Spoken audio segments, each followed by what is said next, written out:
2 വലിയ പച്ചമുളക്, 2 സെൻറ്റിമീറ്റർ നീളവും 1.5 സെൻറ്റിമീറ്റർ വീതിയുള്ള ഒരു ഇഞ്ചി, 5 മീഡിയം സൈസ് വെളുത്തുള്ളി, 1/2 കപ്പ് മല്ലിയില, 1/2 ടീസ്പൂൺ ഉപ്പും കൂടി ഇട്ട് 1/2 കപ്പ് വെള്ളവും കൂടി ഒഴിച്ച് നമുക്ക് അടിച്ചെടുത്ത് ഒരു പാത്രത്തിലേക്ക് ഒഴിച്ചിട്ട് ഒരു ടേബിൾ സ്പൂൺ നാരങ്ങാനീരും കൂടി ഒഴിച്ച് നമുക്ക് അവിടെ ഇളക്കി അടച്ച് വെക്കാം. 25 ഗ്രാം വാളംപുളി 1/4 കപ്പ് വെള്ളത്തിൽ ഇട്ട് വെച്ച് പിഴിഞ്ഞിട്ട് അത് അരിച്ചെടുത്ത് 1/4 കപ്പ് പഞ്ചസാരയും 1 ടേബിൾ സ്പൂൺ നല്ല മുളക് പൊടി, 1/2 ടീസ്പൂൺ ജീരകപ്പൊടിയും കൂടെ ചേർത്ത് ഇളക്കി നമുക്ക് വറ്റിച്ചെടുക്കാം. 12 നീളമുള്ള പച്ചമുളക് നടുവേ ഒന്ന് വരഞ്ഞിട്ട് എണ്ണയിലിട്ട് നമുക്ക് വറുത്ത് കോരി എടുത്ത് വെച്ച് ഒരു 1/2 ടീസ്പൂൺ ഉപ്പും കൂടെ ചേർത്ത് ഒന്ന് പുരട്ടി വെക്കാം.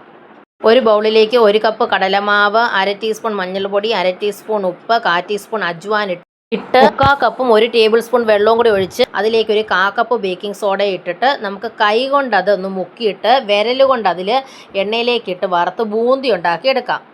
ഇനി നമുക്കൊരു 1/4 കപ്പ് തേങ്ങ ചിരകിയത്, 15 ഗാർലിക് എണ്ണ സോട്ട് ചെയ്തത്, 3 table spoon Kashmiri red chilli powder, 1/2 cup boondi, 1/2 teaspoon ഉപ്പും കൂടെ ചേർത്ത് നമുക്ക് മിക്സിയിൽ അടിച്ചെടുക്കാം. 2 വലിയ പച്ചമുളക്, 12 ഗാർലിക് ചെറുത്, ജിഞ്ചർ 2 സെൻറ്റിമീറ്റർ ലെങ്തും 1.5 സെൻറ്റിമീറ്റർ വിഡ്ത്തും കൂടി ഉള്ളത് നമുക്ക് ഇടിച്ചെടുക്കാം.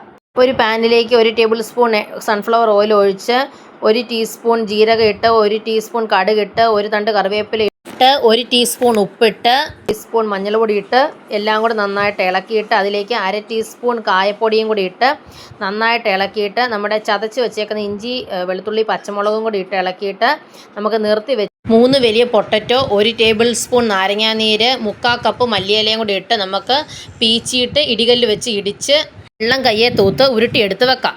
ബൂന്തി ഉണ്ടാക്കിയേക്കുന്ന ബാറ്ററിലേക്ക് 2 ടേബിൾ സ്പൂൺ കടലമാവും കൂടെ ചേർത്ത് ഇളക്കിയിട്ട് അതിലേക്ക് നമ്മുടെ ബോൾസ് മുക്കി നമുക്ക് തിരിച്ചു മറിച്ചു വിട്ട് വറുത്ത് കോരിയെടുക്കാം.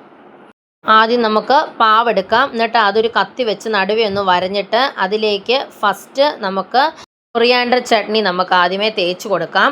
അതിൻ്റെ മുകളിൽ നമുക്ക് നമ്മുടെ സ്വീറ്റ് ചട്നി, പുളിയുടെ ചട്നി തേച്ച് കൊടുക്കാം.